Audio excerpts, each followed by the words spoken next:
নবযুগ পঞ্জিকার একটা পৃষ্ঠায় আপনারা দেখতে পাচ্ছেন যে তীর্থ ভ্রমণ সম্পর্কে কিছু একটা লেখা আছে। দেখে নিই আমরা কি লেখা আছে। এখানে লেখা আছে যে মোক্ষ লাভের তীর্থ ভ্রমণ, 4টা ধাম রয়েছে।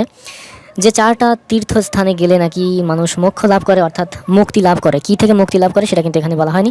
দেখি সেই 4টা ধাম কি কি। প্রথমটা হচ্ছে বদ্রীনাথ ধাম, এটা কিন্তু ঋষিকেশে রয়েছে। এটা কিন্তু ভারতে অবস্থিত। এবং দ্বিতীয় নম্বরে রয়েছে শ্রী দ্বারকা ধাম। দ্বারকা রয়েছে এই শ্রী দ্বারকা ধাম, কিন্তু দ্বারকাতে অবস্থিত এবং এটাও কিন্তু ভারতে অবস্থিত, ভারতের স্থান। এবার 3 নম্বরে রয়েছে শ্রী জগন্নাথ ধাম, এটা কিন্তু পুরীতে অবস্থিত, কলকাতার, তো এটাও ভারতের স্থান। এবং 4র্থ নম্বরে রয়েছে শ্রী রামেশ্বর ধাম। এটা কোথায়? এটা হচ্ছে রামেশ্বরে।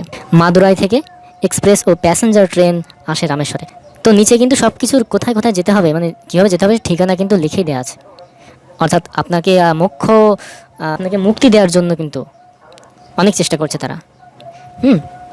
তো এখন প্রশ্ন এটাই যে এই যে মোক্ষ লাভের তীর্থ ভ্রমণ 4 ধাম, এই 4টা শুধু ভারতেই কেন? মানে পৃথিবীটা তো অনেক বড়, তাতে অনেক দেশ সমূহ রয়েছে, কিন্তু তার মধ্যে শুধু ভারতের 4 স্থানে ভ্রমণ করলেই মানুষ মোক্ষ লাভ করবে, এটার যুক্তি কি?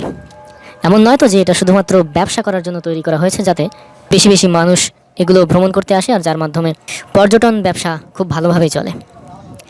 কারণ আপনি একটু চিন্তা করুন, পৃথিবীতে এত স্থান থাকতে মোক্ষ লাভের জন্য শুধু ভারত কেন?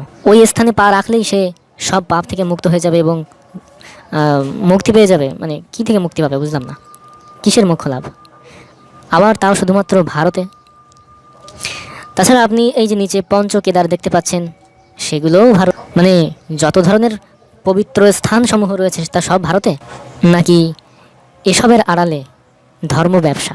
কারণ আপনাকে যত আকৃষ্ট করা যাবে ভারতের প্রতি, অর্থাৎ কোনো একটি দেশ যদি আপনাকে আকৃষ্ট করতে পারে সেই দেশের কোনো স্থানে ভ্রমণ করার জন্য, তাহলে কিন্তু আপনি সেই দেশ ভ্রমণ করতে যাবেন এবং সেই ভ্রমণ করতে আপনার যে খরচ হবে সেটা কিন্তু ওই দেশের মানুষই পাবে।